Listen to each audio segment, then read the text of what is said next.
Bonjour, bienvenue à tous, bienvenue dans la matinale. Je suis ravi de vous retrouver pour cette nouvelle émission proposée par Gestion de Fortune, Investissement Conseil, Profession CGP et Patrimoine 24. Au sommaire de cette édition, on va s'intéresser aux investissements bas carbone dans l'industrie. On va regarder du côté de Saint-Michel où se crée un nouveau club deal. Et enfin, Private Equity, le marché du secondaire est en plein boom. La matinale, c'est parti.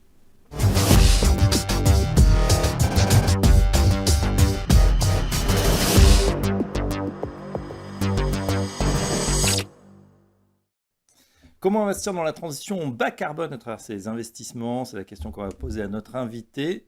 Éric Blin, bonjour. Bonjour Fabrice. Vous êtes le président fondateur de Chloé in the Sky, un joli nom, qui est un acronyme. J'ai vu sur votre site internet. Est-ce que vous pouvez nous raconter ce que fait Chloé in the Sky?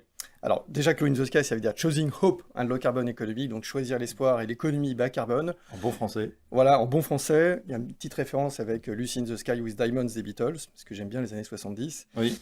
Et espoir, parce qu'on va peut-être rentrer dans un monde un peu compliqué, et il y a besoin de couleurs et d'espoir pour arriver à proposer des solutions. Cette transition, c'est vrai, bas carbone. Alors, il faut nous expliquer parce que la transition bas carbone, elle est lancée. En tout cas, on en a beaucoup parlé. On a l'impression qu'il y a peut-être un petit retour en arrière avec, depuis l'arrivée au pouvoir du nouveau président aux États-Unis. Et pourtant, vous, c'est quelque chose que c'est dans votre ADN finalement. Vous avez conçu, imaginé votre société pour aider à cette transition Oui, bas Fabrice. carbone. C'est-à-dire qu'en fait, il y a vraiment un sujet concernant l'économie durable, c'est que il y a une pensée qui est très généreuse, humaine, etc. Et il faudrait revenir sur une réalité industrielle. C'est-à-dire que dans les définitions de ce qu'on entend par économie durable, souvent on oublie des choses essentielles comme les industries lourdes, celles qui sont nécessaires pour fabriquer toute chose. Donc penser l'économie durable et penser la transition énergétique sans penser à l'extraction minière, sans penser à l'industrie de la chimie, sans penser à l'industrie du fret, etc. Enfin, toutes les industries lourdes qu'on a un peu envie de mettre sous le tapis, c'est pas possible. Donc chez Chloé, c'est pour ça qu'on essaie de faire ce pont entre l'impact et la finance, avec vraiment une vision très puissante de la finance, très, très sérieuse, parce qu'on va inclure, on vend des allocations en titres vifs, PEA, contrats d'action luxembourgeois, des comptes titres ordinaires, etc., où on crée des allocations de portefeuille avec des entreprises qui reproduisent un écosystème global représentatif. Désolé, c'est un mot un peu compliqué, mais on essaie d'être systémique. Oui. En gros, la question qu'on se pose, c'est que de quoi on a besoin pour fabriquer toute chose. Donc nous, on n'hésite pas à investir sur des sujets du type nucléaire, le secteur minier, le fret, la métallurgie, sidérurgie, les matériaux de construction, du béton, etc. Parce que ça, on en a besoin pour fabriquer des éoliennes. Mais c'est vrai que ça va à l'encontre d'un petit peu de la pensée qu'on a vue, notamment dans beaucoup de fonds ISR ou ESG, qui était une logique d'exclusion justement de ces grands secteurs très polluants qu'on a tendance à vouloir, la plupart du temps, exclure du portefeuille. C'est ça, Fabrice. C'est exclu, c'est bien dommage, parce qu'on en a fabriqué une éolienne sans cuivre, c'est pas possible. Si on fait une transition énergétique et produire de l'électricité moins carbonée, pour transmettre l'électricité, il faut du cuivre. Voilà, bon, il faut aussi de l'acier pour faire les pylônes des éoliennes, il faut aussi du béton, etc. Et on pourrait se poser la même question sur la tech.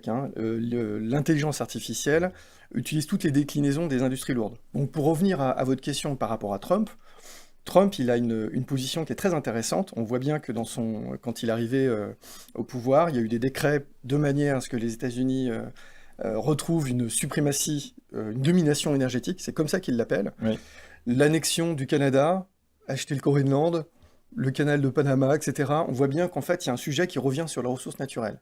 Ressources naturelles, c'est intéressant parce qu'à ce moment-là, on revient aussi sur les industries qui ont besoin de ces ressources naturelles, notamment les industries lourdes. Et là, on voit bien que financièrement, si on ne veut pas se planter et avoir quelque chose d'intéressant et de puissant au niveau financier, sans oublier l'impact, il faut investir sur ces industries qui sont essentielles. D'accord. Drill Baby Drill avait lancé le président Trump. En Europe, on parle beaucoup de souveraineté également. C'est un grand plan comme ça qu'il faudrait lancer. Alors, sans faire de géopolitique, vous, comment ça s'applique à vos investissements? Qu'est-ce que vous allez recommander justement à vos clients? C'est ça, Fabrice. En fait, on voit bien que il est nécessaire d'avoir un plan d'action et une stratégie industrielle. Stratégie industrielle pour la souveraineté d'un pays, c'est complètement essentiel. Au niveau d'un pays, au niveau de l'Europe, Et on voit bien que les Chinois et les Américains ne se gênent pas pour le faire. Et quand on fait une stratégie financière, quand on investit quelque part, il faut justement ne pas oublier ça. Par exemple, il y a des chiffres qui sont assez marquants. Quand on regarde la valeur des capitalisations boursières des 7 magnifiques, Oui.